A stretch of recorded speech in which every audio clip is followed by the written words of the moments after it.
রাশিয়ার বিরুদ্ধে যুদ্ধে ইউক্রেনকে অস্ত্র দিলে দক্ষিণ কোরিয়া বড় ভুল করবে বলে হুঁশিয়ারি দিয়েছেন ভ্লাদিমির পুতিন। উত্তর কোরিয়ার রাজধানী পিয়ংইয়ংয়ে একটি দুর্দান্ত সফরে পুতিন উত্তর কোরিয়ার নেতা কিম জং উনের সাথে একটি পারস্পরিক প্রতিরক্ষা চুক্তি স্বাক্ষর করেন। উত্তর কোরিয়ার সফর শেষে পুতিন ভিয়েতনামে সফরে যান।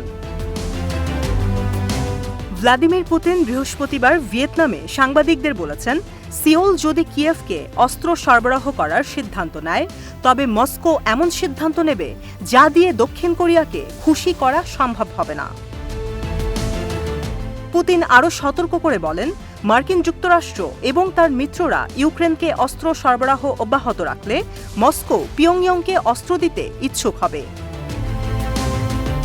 তিনি বলেন, যারা ইউক্রেনে অস্ত্র সরবরাহ করছে তারা মনে করে যে তারা আমাদের সাথে যুদ্ধ করছে না। আমিও বলছি, পিয়ংইয়ং সহ আমাদের বিশ্বের অন্যান্য অঞ্চলে অস্ত্র সরবরাহ করার অধিকার আছে। সিওল এর আগে রাশিয়ান উত্তর কোরিয়া চুক্তিকে তার জাতীয় নিরাপত্তার জন্য হুমকি হিসেবে নিন্দা করেছিল এবং জাতীয় নিরাপত্তা উপদেষ্টা চ্যাং হোজিন বলেছিলেন যে তার দেশ ইউক্রেনে অস্ত্র সহায়তার বিষয়টি পুনর্বিবেচনা করার পরিকল্পনা করেছে। পুতিনের মন্তব্যের পর দক্ষিণ কোরিয়ার রাষ্ট্রপতির কার্যালয় থেকে শুক্রবার বলা হয়েছে, তারা ইউক্রেনে অস্ত্র সরবরাহের জন্য বিভিন্ন বিকল্প বিবেচনা করবে এবং তাদের অবস্থান রাশিয়া কিভাবে এই ইস্যুতে এগিয়ে যায় তার উপর নির্ভর করবে। উত্তর কোরিয়া ও রাশিয়ার মধ্যকার চুক্তির প্রতিবাদে দক্ষিণ কোরিয়া রাশিয়ার রাষ্ট্রদূত জর্জি জিনোভিয়েভকেও ডেকে পাঠায় এবং মস্কোকে পিয়ংইয়ংয়ের সাথে সামরিক সহযোগিতা অবিলম্বে বন্ধ করারও দাবি জানায়।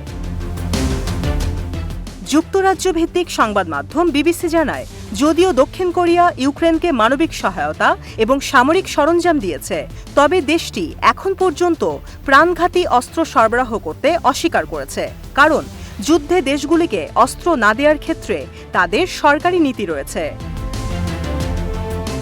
ইউক্রেনের কেউ কেউ আশা করছেন যে মস্কো এবং পিয়ংইয়ংয়ের মধ্যে গভীরতর সামরিক সহযোগিতা সিওলকে তার পদ্ধতির পুনর্বিবেচনা করতে বাধ্য করবে।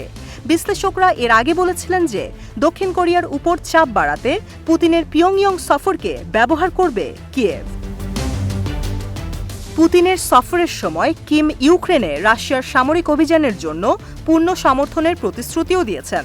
বিবিসি দাবি করছে, রাশিয়া ইতিমধ্যেই ইউক্রেনে উত্তর কোরিয়ার ক্ষেপণাস্ত্র মোতায়েন করেছে। এদিকে শুক্রবার মার্কিন জাতীয় নিরাপত্তা পরিষদের মুখপাত্র জন কির্বি রুশ উত্তর কোরিয়ার চুক্তির ওপর গুরুত্ব দিয়ে বলেন, এই অঞ্চলে শান্তি ও স্থিতিশীলতা বজায় রাখার বিষয়ে চিন্তা করে এমন যে কোনো দেশের জন্য এই চুক্তি উদ্বেগের বিষয় হওয়া উচিত। তিনি আরও জানান, চুক্তিটি কোনো আশ্চর্য হওয়ার মতো বিষয় নয়। মার্কিন যুক্তরাষ্ট্র বহু মাস ধরেই দুই দেশের ক্রমবর্ধমান প্রতিরক্ষা সম্পর্কের ব্যাপারে সতর্ক করে আসছে।